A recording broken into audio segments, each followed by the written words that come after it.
We've spoken in other videos about how we didn't leave the US because we were running away from something. We had a great life there. But now that we've been in France for 2 years, we were talking the other day and realized there's 4 things we just cannot imagine going back to in the US. Hi, I'm Raina. I'm Jason. We're Baguette Bound. So this video, we're going to talk about a couple of things that are actually kind of hard and we weren't positive we wanted to talk about, but they're real issues for Americans right now. Yeah. And we realize now that we've been here that there's a little bit of a weight lifted to not be dealing with them on a daily, weekly, monthly, forever basis. Yeah. So here we go. Okay, leading things off, politics all the time, everywhere, with everyone about everything. It pervades everything. And I know it's more intense right now because we're in an election year, but that is another thing that we have discovered since we moved to France. Yeah. The first presidential candidate for this election, now in 2024, that is still 2 months away, they announced their campaign in February of 2023. That's right, 21 months ahead of the election. Yeah, 21 months is a long time. You know, before we moved here, before we came to France, we kind of had no idea that political campaigns in the US are just insanely long compared to other countries. Yeah, I had no idea. Now, guess what, my fellow Americans? Other places can do it all in 2 to 4 weeks. It's shocking. Yeah. So, for example, in the recent EU elections here in France, 2 weeks before the elections, we saw these like weird metal things going up in our village and ones around us. We couldn't figure out like, what are these for? So as it turns out, this is the place in cities and villages where the candidates can advertise. They are assigned a number, they can put whatever they want in that spot. And that is where the political advertising is. It's singular. There is the spot for advertising. There's no yard signs all over the neighborhood.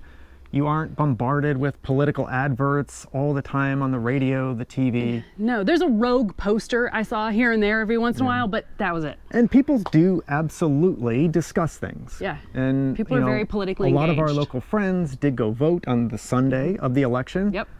But then it was done, over, start to finish. Fini. The campaign, the vote, the results, and we all move on in like a month. Yeah. It's like, what is this crazy place that's figured it out? Now, we know, and those of you in America who have been following along, France is going through its own version of political turmoil right now on its own. But we're just talking about the election process. Yeah. That part felt way quicker, more focused, and it did not take over our lives. All right, up next, like in the US, fruits and veggies were so expensive sometimes just to buy fresh fruits, like fresh food, and it tasted like water. Yeah.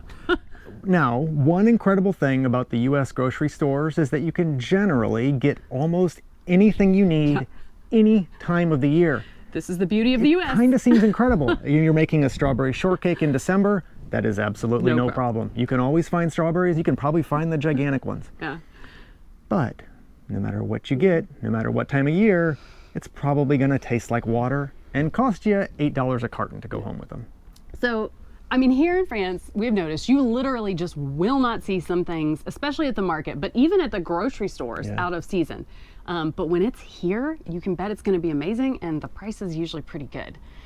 For example, this summer, we had a group of Americans, fellow Texans, that were here in France on a work assignment, and we served them lunch, including some strawberries we had gotten at the market that day. So when one of the people who were one of the people that was here, she tasted it and said, she was just shocked. She said, I've never had a strawberry that tasted like this before in my life. It is so sweet and so flavorful. It's like eating a piece of candy. Yeah, she stopped the whole conversation. Yeah. And the funny thing is about this, we had tried one earlier before they arrived, and we were like, oh, these aren't as good as the ones last week. Yeah. It's kind of funny how you adapt sometimes. Our bar. Yeah, the baseline is much higher. Next up, traffic and terrible road conditions.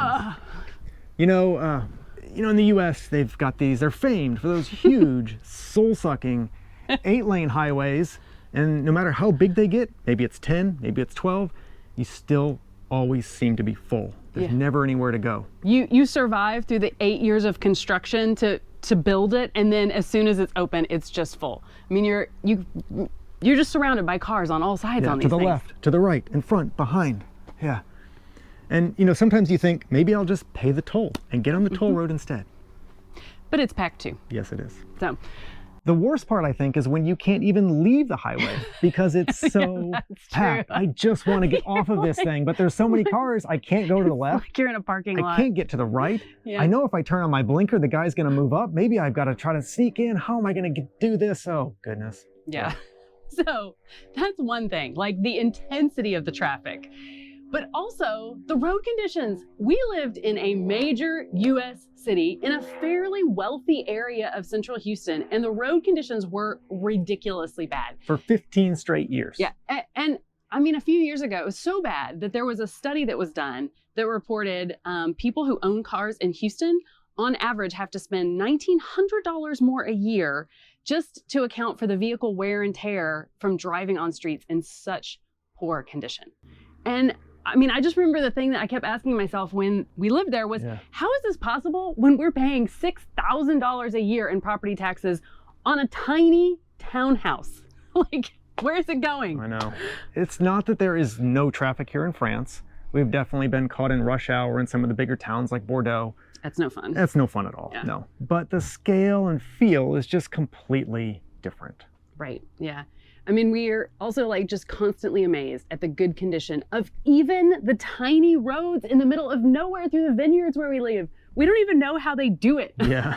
When we do see a pothole, sometimes we jokingly take bets about how long it will be there because it's usually repaired so quickly that the next time we come back through, it's gone. Now that we're here, we just never have to worry about or think about school shootings. This one made us sad to include, but it's important. It was kind of hard to do the prep for this one. And, gun violence is the #1 cause of death for children in the United States. And this is absolutely terrible all on its own. But the thing that really bothers me the most and feels the hardest to accept is just that there's this sense of acceptance around these deaths. It's like there's this feeling that this is just a necessary price that Americans and their children must pay to be here. And this is making me want to cry just thinking about it. It sucks. It doesn't have to be that way. There's so many other countries, I think like all of them actually, where people still own guns and yet we don't see this same epidemic. It's really a uniquely American problem. There is just no other country where firearms are in the top 4 causes of death for children. There are acts of violence in France. Yes. We don't want to make it sound like this is a utopia. But the scale and the frequency of violence, specifically school violence, it's just so dramatically less. Yeah. And in case you are wondering, people here in France do still own guns. In fact, it has the 2nd highest rate of gun ownership in the EU after Switzerland. But there's just common sense safety regulations that have to be observed if you own a gun here. And clearly it's working. So when we talked about this, it came up because I cannot imagine going back to this anxiety that I had in the US as a parent every day, sending your kid off to school to get an education and hoping today isn't the day that your kid's school is the one that gets shot up. You just don't realize it's hovering in the background even when you don't know it. Until it's gone. And I'm sorry for all my fellow Americans who are still thinking about that when you send your kids to school. Sometimes you don't realize how anxiety-inducing or frustrating even simple things can be until you see that it just doesn't have to be that way. Someone else has figured this out. It's not. And then at that point, going back seems kind of unimaginable. You can't unsee it. I think we've said that before. So if you want more on moving, living, and adjusting to life in France, click subscribe. We'd be happy to have you. Thanks for watching. A bientôt.